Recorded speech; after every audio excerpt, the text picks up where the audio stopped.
The movie begins on a distant planet called Chiton, where a terrified couple welcomes a newborn child into a world already collapsing under tyranny. Before they can even celebrate his birth, alarms echo through their towering home as enemy ships descend from the sky. Knowing there is no future for their son on this doomed planet, the father makes a desperate choice. He places the baby inside a small escape pod, selects Earth as the destination, believing it to be a safe and advanced world, and sends his child away with nothing but hope. Moments later, soldiers burst in, dragging the parents before the ruthless dictator Skorba, whose hunger for control knows no mercy. Skorba demands to know where the baby has been sent, threatening total annihilation when the father refuses to speak.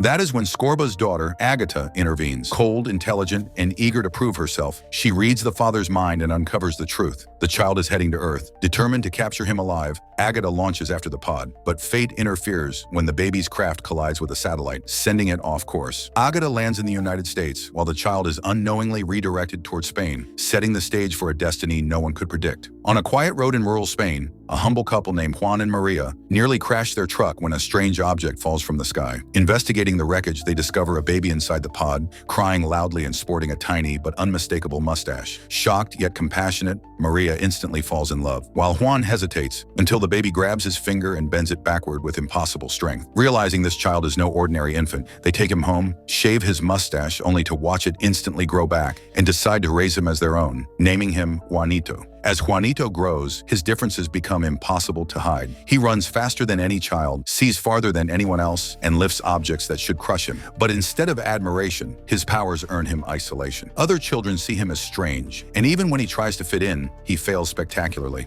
During a soccer match, overwhelmed by pressure, he accidentally scores a goal using super speed, angering his teammates. His father warns him never to stand out, teaching him that in Spain, those who rise too high are quickly cut down. On his birthday, Juanito waits eagerly for friends who never come. As he stares at his untouched cake, he confesses that they think he is weird. His parents try to comfort him, but the loneliness cuts deep. When asked to make a wish, Juanito closes his eyes and wishes for one thing only: to be normal. It is a moment that defines him, shaping a man who will spend his life hiding greatness out of fear of rejection. 20 years pass, and Juanito is now Juan, a socially awkward adult living an unremarkable life. He works a dull office job, sleeps on his couch, and constantly lies to his boss and best friend Jaime about being late. Though he still has incredible powers, he suppresses them completely, choosing invisibility over excellence. His life feels small, safe, and painfully empty until one unexpected reunion changes everything. That change arrives in the form of Luisa, a former college acquaintance who starts working at his office. Juan is instantly drawn to her,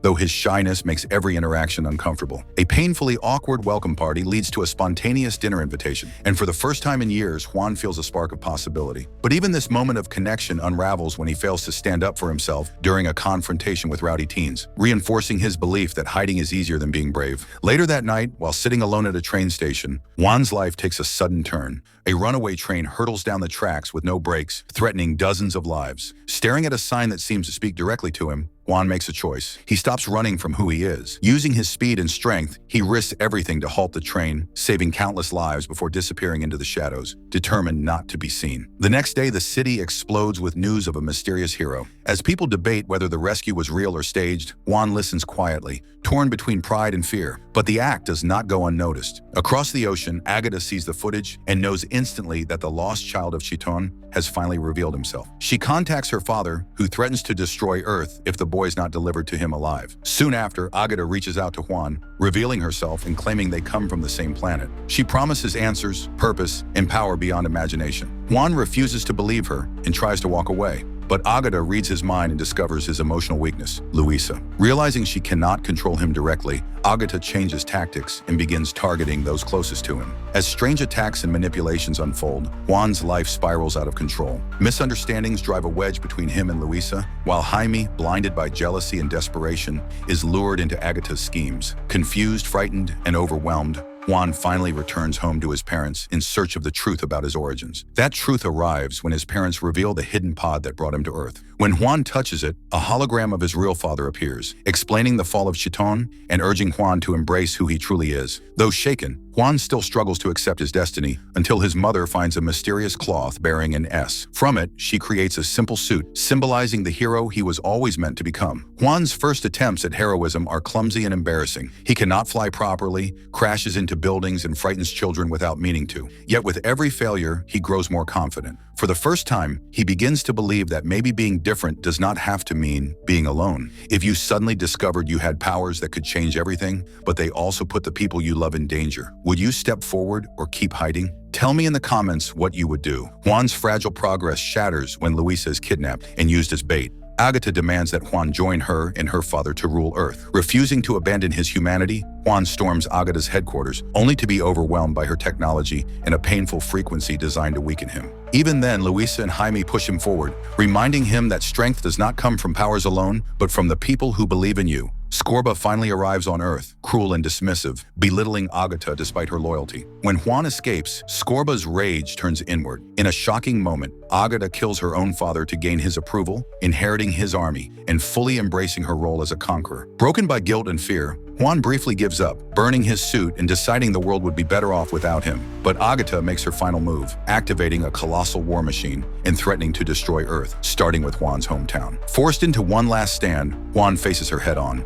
The battle is brutal. Juan is beaten, humiliated, and nearly killed as Agatha's machine crushes him again and again. His parents, Jaime and Luisa, are captured, and hope seems lost. But in his darkest moment, their voices cut through the pain, reminding him who he is and why he fights. Fueled by love rather than fear, Juan rises. He tears apart the machine piece by piece, outsmarting Agatha instead of overpowering her. With clever timing and icy breath, he defeats her without becoming the monster she wanted him to be. In the aftermath, Juan chooses Earth as his home. Instead of returning to Chiton, he sends Agatha back in chains, proving that true strength lies in compassion and choice, not domination. Life slowly settles into a new normal. Juan embraces his role as Superlopez, protecting the city while accepting that not everyone will love him. Some see him as a hero, others as a nuisance, but for the first time, Juan is content. His relationship with Luisa continues to be imperfect, filled with arguments and compromises, but now it is honest. She understands his responsibility, and he learns to balance heroism with humanity. In a final humorous twist, a mysterious man from Juan's past hints that adventures are far from over,